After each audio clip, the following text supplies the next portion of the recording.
Janice is coming. The Supreme Court will decide a case that could affect public employee unions. Are we ready? One of the responsibilities we have to talk about is our long-term responsibility to the members. You gave up the right to strike. There was no such thing as a work stoppage, so your particular act had more consequences than you anticipated or even thought about. They're being told you either do it our way, which at times is unethical, unacceptable, or the highway. So the responsibility such as that is a great responsibility, and you should have known that. They do not respect you. So if they do not respect you, they do not respect the hard workers of our local. It's us that have to pick up the pieces. The great responsibility is it's not about you, it's about us. I think it's time we go on a little bit of a rant. Last month at the Board of Directors meeting, there was a change up in the format, which normally does not happen. But at this time, the general public and some of our peers got a chance to question the general manager and get answers on what direction the general manager in waiting wants to take.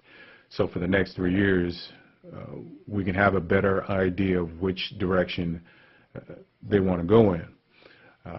Since there's no answers forthcoming and we were left out of that picture, one question is definitely on the top of our mind, which is, how's the general manager going to fix the morale problem, which is currently at its all-time low? Well, since there's no answers forthcoming, we can use two schools of thought.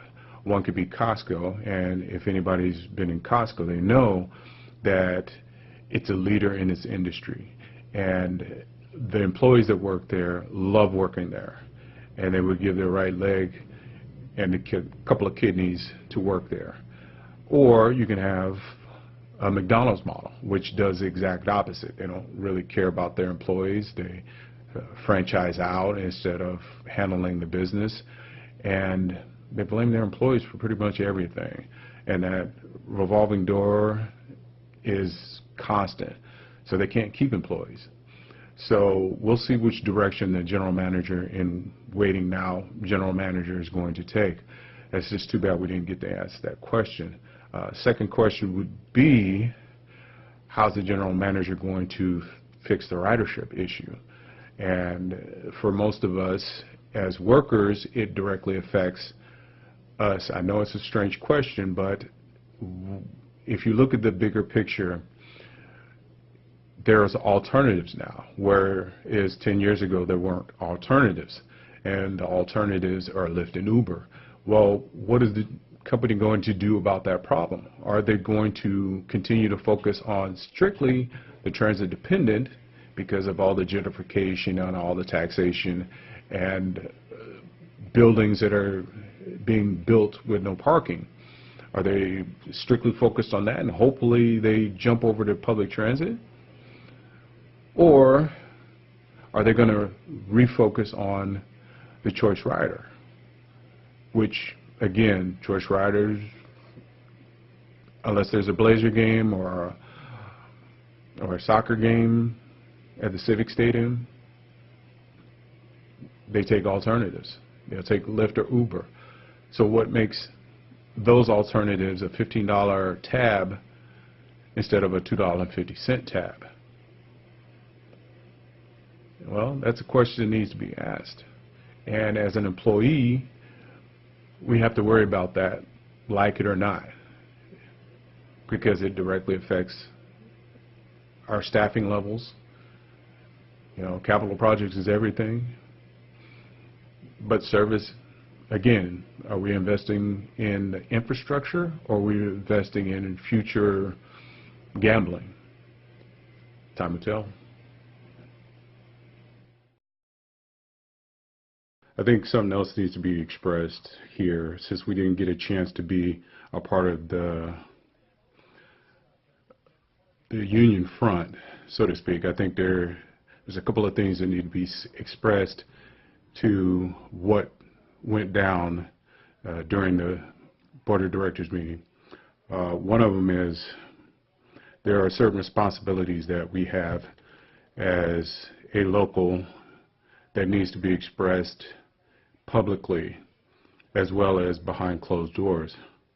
And one of those I think we need to delve into is when you present yourself to the general public, there's a certain responsibility, or should I say responsibilities, that you need to take to ensure the best possible face for what you're trying to do, which is represent the members of the local. One of those things is the term briefing.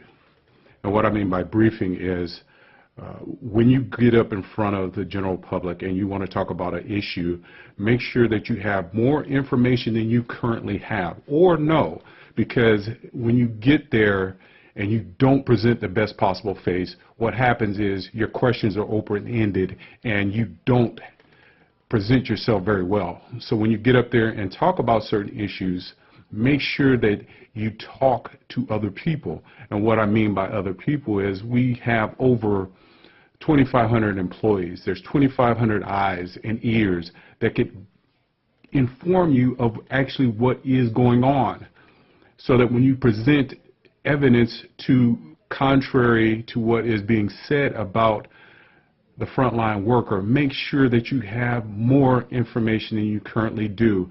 So when you get up there and sound unintelligent and the rebuttals that you put forth are weak, then you look silly. Briefings are a responsibility for those who get up there in front of the general public and present a unified face to the local. And what we saw wasn't that. So the responsibility of having more information is what we need to present ourselves in the best light, so that we don't get questioned or we just get laughed off. So what went down was not the best possible face.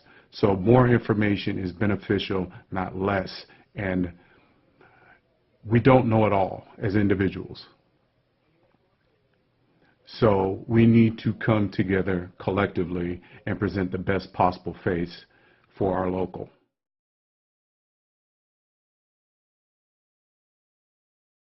Okay, another thing that is a big responsibility for our local is listening to members.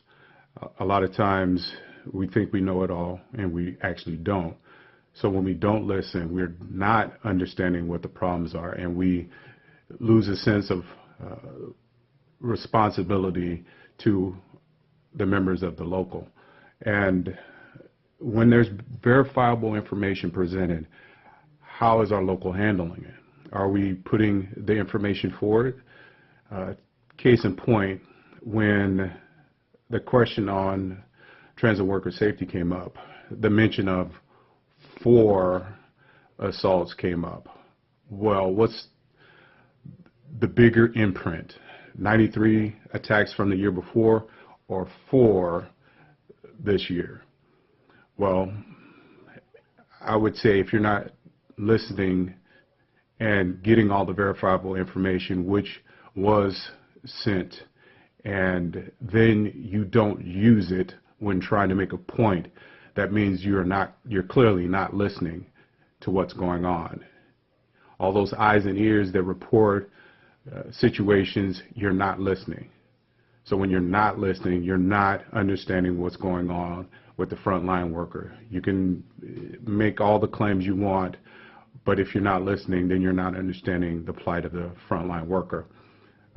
Let's take, for instance, that particular subject, transit worker safety. The information that was presented to you, you should have listened to it. Since 2012, transit worker assaults / attacks have been on the rise in our district. You've been told this. 2014, there was 28. 2015, 41. 2016, 55. 2017, the highest it's ever been, 93 attacks. Now, since the meeting, There is currently 29 attacks on transit workers, but you didn't present that in front of the board of directors to make a point which you were trying to make about what is going to happen with transit worker safety. When you don't listen like that and you don't take into account verifiable information, the message of the transit worker gets lost. And when that happens, then we're not together in solidarity.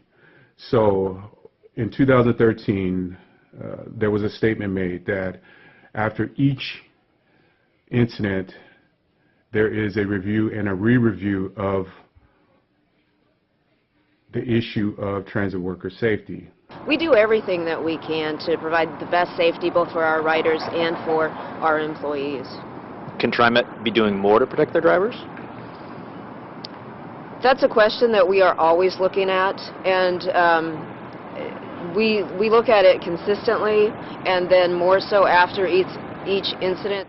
Now, since then, since 2013, there have been 246 employees that have been attacked since then. All of this information you have, and yet you say 4. 4. You have the responsibility to listen to the frontline worker. And when you don't do that, then you're not representing the frontline worker. And a side note on one of our other peers, you had the opportunity to make a difference when you could have.